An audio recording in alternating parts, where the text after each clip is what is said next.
اللہ تعالیٰ قرآن مجید میں ایک مقام پہ ارشاد فرماتا ہے وما اصابکم من مصیبہ فبما کسبت ایدیکم ویعفو عن کثیر، جو تمہارے اوپر کوئی مصیبت آتی ہے وہ تمہارے ہاتھوں کی کمائی ہے، تمہاری اپنی کرتوتوں کا نتیجہ ہے، اور اللہ تعالیٰ بہت ساری چیزوں سے درگزر فرماتا ہے۔ یہ اس کی کرم نوازی ہے کہ وہ درگزر فرماتا ہے اور کبھی کبھی گرفت کرتا ہے۔ اگر وہ ہر کوتاہی پر گرفت کرنے لگے تو قرآن مجید میں ایک دوسرے مقام پہ ارشاد فرمایا کہ لوگوں کے ظلم کی وجہ سے، بے جا کاموں کی وجہ سے اللہ اگر گرفت کرنے لگے تو زمین کی چھاتی پر ایک چوپایا بھی زندہ نہ بچ پائے۔ تو اللہ جل شانہ اپنے بندوں کو معاف بھی فرماتا ہے اور ان کی گرفت بھی کرتا ہے۔ پچھلی امتیں جب گناہوں میں مبتلا ہوتی تو ان کو تنبیہات کی جاتی، ان کو سمجھایا جاتا انبیاء علیہم السلام کے ذریعے سے، اور انہیں چھوٹے عذاب کے جھٹکے دے کر کے تنبیہ کی جاتی۔ لیکن جب وہ قومیں نہ سنبھلتی تو اللہ تعالیٰ جل شانہ ان کے اوپر عذاب استیصال نازل کرتا۔ عذاب استیصال یہ ہے کہ وہ قومیں وجود سے مٹا دی جاتی۔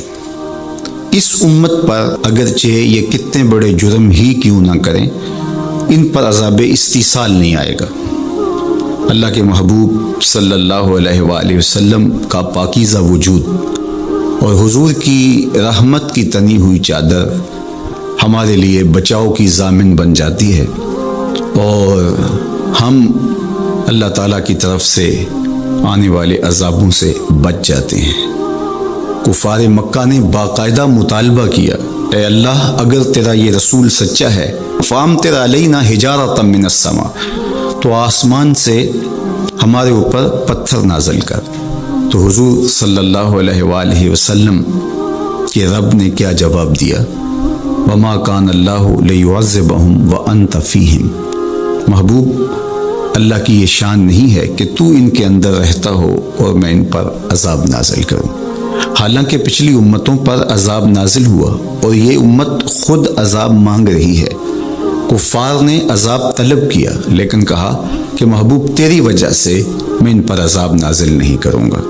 اگر ان کی رحمت نہ ہو درمیان میں ابھی آگ لگ جائے دونوں جہاں میں۔ تو وہ عذاب استیصال جو قوموں کے وجود کو مٹا دیتا ہے، امت مصطفیہ پر، حضور علیہ السلام کے غلاموں پر وہ کبھی بھی نہیں نازل ہوگا۔ لیکن آزمائشیں، ابتلائیں اور سزائیں ان کو وقفے وقفے سے دی جاتی ہیں تاکہ یہ سنبھل جائیں اور اپنے اعمال کو درست کریں اور اپنا محاسبہ کریں۔ اگر وہ اس کے باوجود بھی نہ سمجھیں تو اللہ تعالیٰ جل شانہ کی سخت ناراضگی کا موجب ہے۔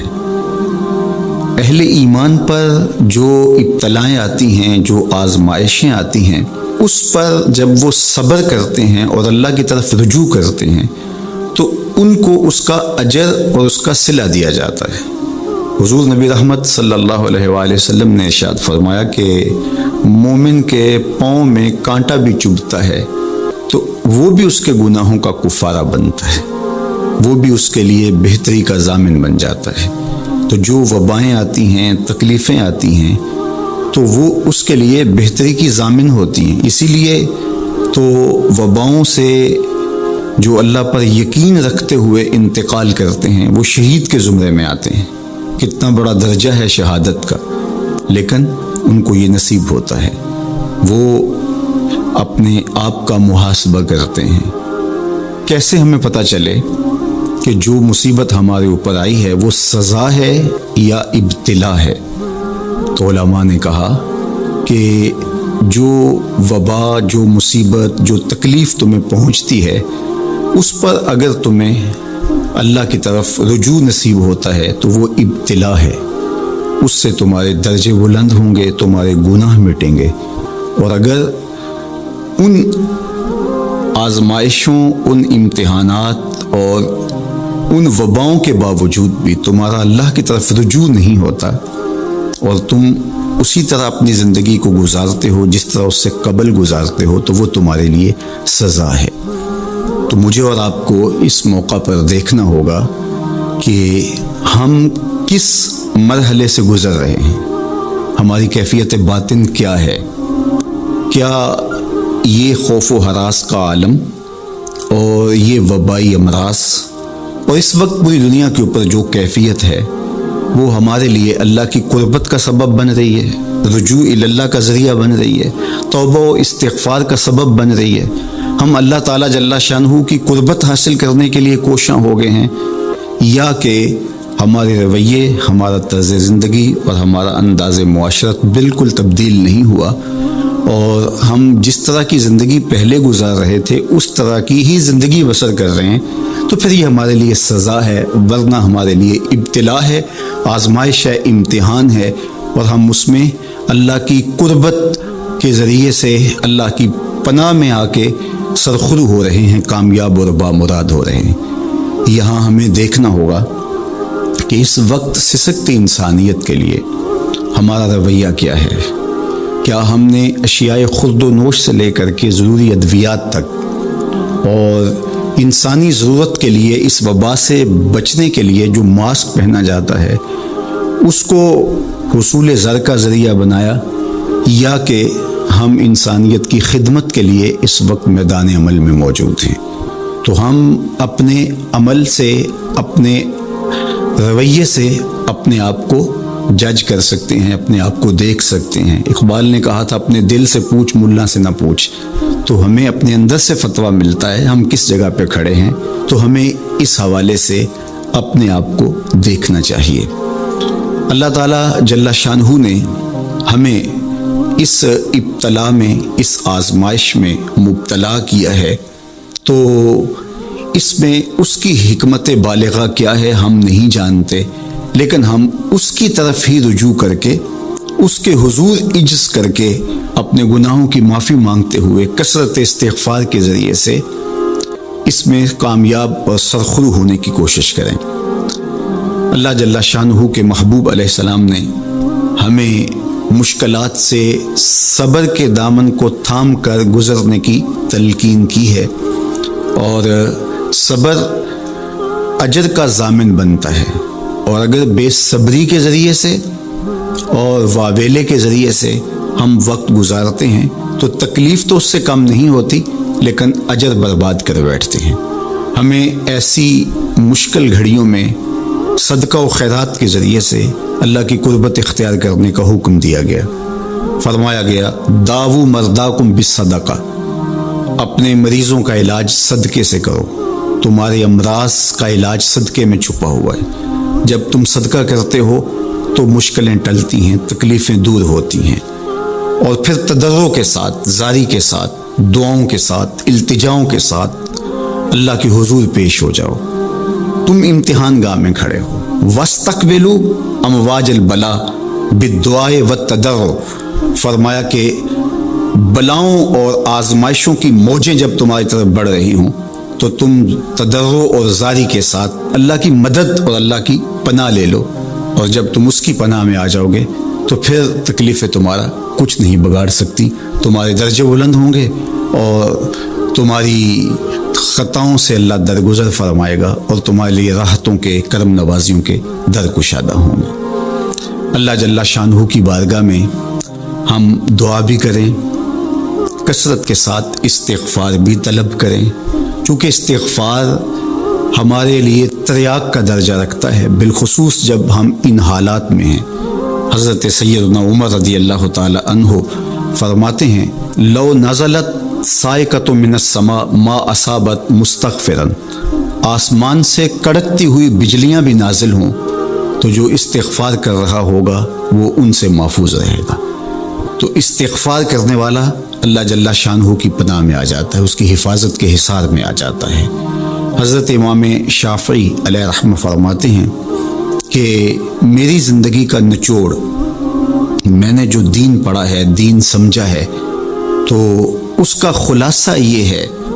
کہ ما رأیت انفع للوباء من التسبیح، وباؤں اور ابتلاؤں کے اندر تسبیح سے بہتر میں نے کوئی وظیفہ نہیں پایا ہے۔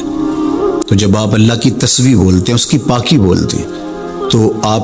اللہ کی رحمتوں کے حصار میں آ جاتے ہیں، اس کی پناہ میں آ جاتے ہیں۔ تو اللہ تعالیٰ جل شانہ آپ سے مصیبتوں کو اٹھا لیتا ہے، تکلیفوں کو اٹھا لیتا ہے۔